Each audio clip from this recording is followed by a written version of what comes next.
Hi. Hello. Is this weird? Yeah, so weird. It's your it's your press conference. Okay. Everyone good to go? Yeah.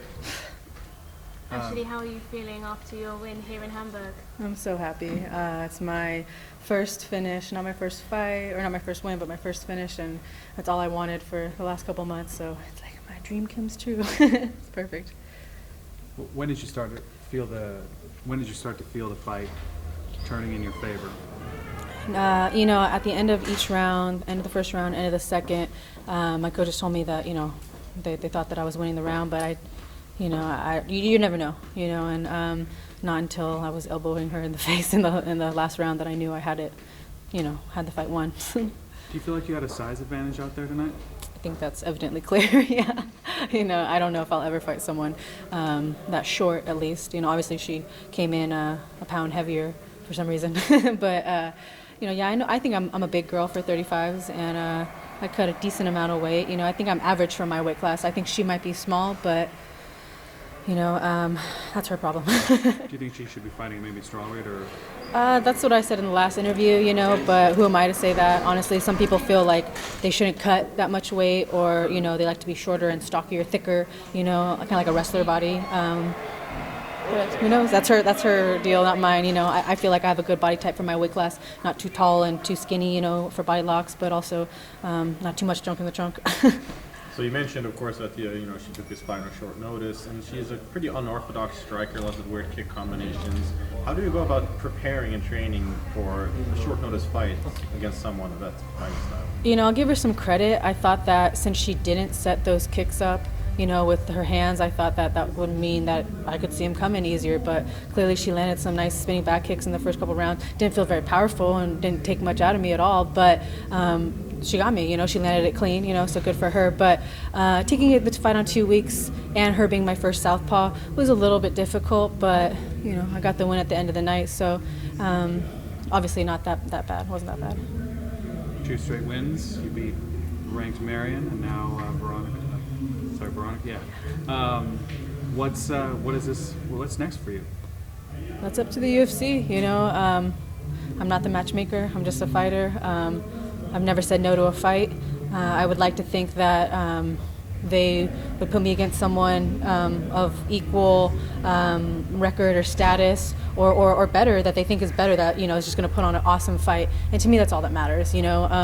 People said, "Oh, you got lucky because you didn't fight Jermaine." No, I didn't. I want to fight people that are going to challenge me and make people go, "Oh, we didn't know she's that good." We thought she was going to lose. I'd rather come into a fight having people expect me to lose than having people expect me to win. That's not fun to watch. So I'm still happy about the win, because Veronica was an undefeated fighter. She's tenacious. She's very good. But I just want to fight game opponents who are going to go in there and throw down with me, not back up, and who aren't easy.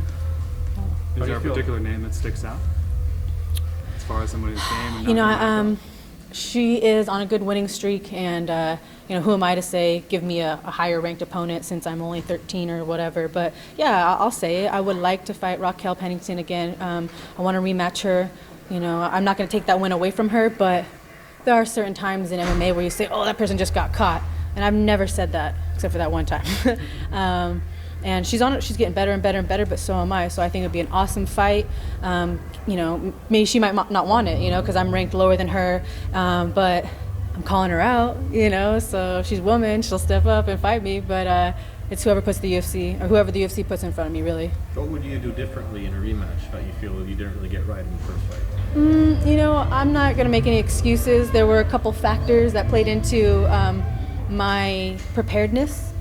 Taking the fight on short notice, filling in for Holly Holm, and just kind of the first time being in the UFC and all that. But I just think I'm better now.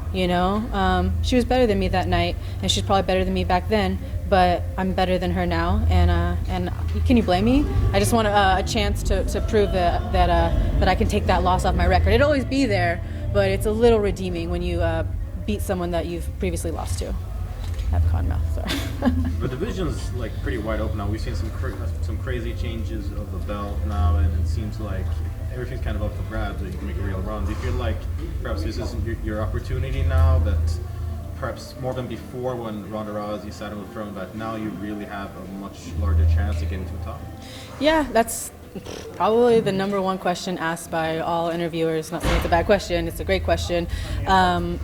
The division is open, the belt's changing hands. It's like an awesome game of chess now, you know, like will wrestling beat striking, will striking beat jiu-jitsu, will jiu-jitsu beat judo, you don't know, and it's fun, and that's what makes MMA awesome.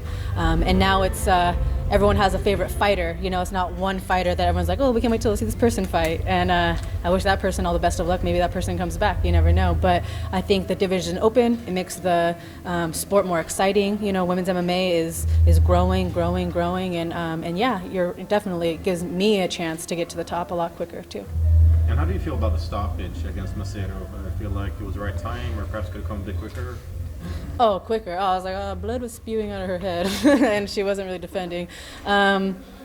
I don't know. She wasn't making any noises down there like she was hurting or something, and maybe I'm a big woman. I'm on top of her, so I think she was trying to move. So I think the ref did a good job. I didn't see blood at first, and then like 4 or 5, how many elbows later, I started to see the blood. She wasn't moving. I don't know how much time was on the clock. I just kind of got into the zone, but I think it was a good stoppage. First time in Europe, how do you find it fighting in Europe? What do you prefer to like fight in the States? Oh, shoot. So far, so good. You know, it's hard to enjoy the country when you're cutting weight. You're kind of like, oh, I hate life. But after I made weight, there was a beautiful festival by the hotel, lights, food, people just happy. Everyone speaking a different language around me. My first time fighting out of the country. I feel like a little girl, you know, the first time at the candy store. I'm so happy. And I get to bring 3 of my coaches with me. So I don't know, I couldn't ask for it, and I got the win. So this is like my little fairy tale. This is, you know, some girls want to go and put on a ballet recital. All I wanted to do is go to another country and beat another girl up, you know, and I got that. So I just feel like everything worked out perfectly. And Germany itself is great. Everyone's super nice. Yeah, I'd like to come back and fight here again for sure. How will you celebrate this win now here in Germany? I just want to be with my team and just talk about the fight, sit down and, talk about what we can work on, where we're going to fight next, and just enjoy it. So maybe we'll go get some Wiener Schnitzel or whatever is like German or something. Thank you very much. Thanks, guys. Yeah, thank you.